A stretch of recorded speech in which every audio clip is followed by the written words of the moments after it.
How's it going, guys? Just a quick update on where I'm at for my terrain for my Napoleonic black powder campaign. Now, I already had some little bits of terrain. I mostly use 20 millimeter, fantasy or interwar stuff.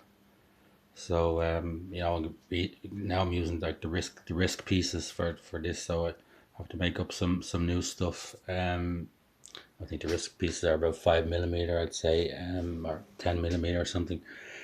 Yeah, so I finished up doing these little farmhouses, these little Irish cottage knickknacks that I just built up the base. I have another video about them.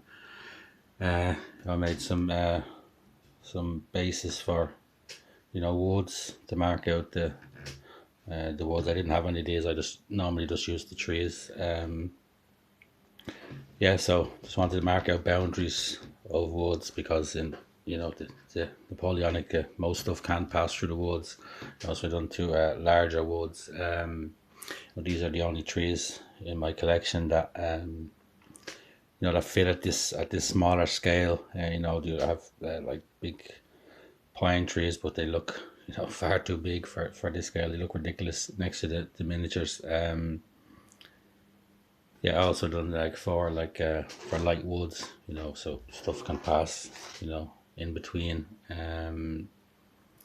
Yeah, these little trees I picked up in the hobby shop. They're like little icon trees, like €3 for a pack of five. So I only had one pack, so I picked up another two packs so I could have like a few more trees. So I was just like basing these on, just using 2 cent coins and a couple of washers, to attach them to the base. Just a little bit dab of hot glue, and when that dried, fill up the washer holes with super glue. Let them dry up, and they'll get rock hard. And then sand and white glue on the base. That will really toughen them up. Yeah, also made up these like for swamps. And these like all these bases are just like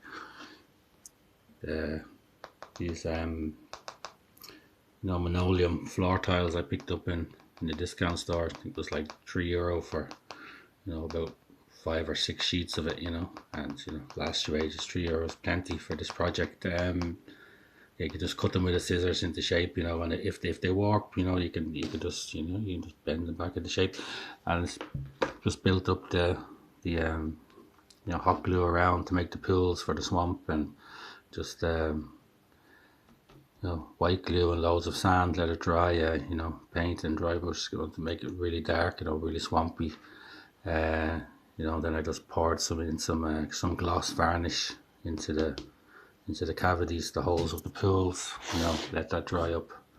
And have very very cheap and okay looking swamp markers. I also had these for my other games, my 20 millimeter games that I was using as farmland, as ploughed fields.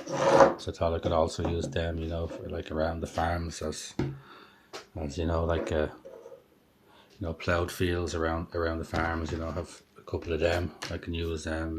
Might like stuff starting to come off. I might like redo them. These are just like from our old car. They were like we were scrapping our old car. We're getting a new car, and then these were the floor mats.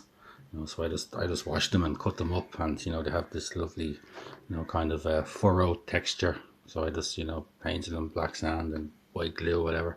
I might give them another repaint so they can be ploughed fields around the farms. Maybe a a penalty for units crossing the ploughed fields. Maybe some kind of rule like that. Maybe you move 1 or 2 inches, half speed or something across these boggy ploughed fields. Yeah, that's where I am. I just need to do some like my river sections look too big. I have homemade river sections and homemade road sections I use for my 20 millimeter, but they're way out of scale for this smaller scale. So I just need to do some road sections on some river sections, and believe it or not, I have no hills, so I need to make up some hills. I never really done hills before, so you know, try to look into that. What's the best way to the easiest and quickest way to knock up some hills? I use paper mache or maybe a wire foam cutter, something like that, to just knock up some really quick hills for this project. Yeah, that's it. Thank you.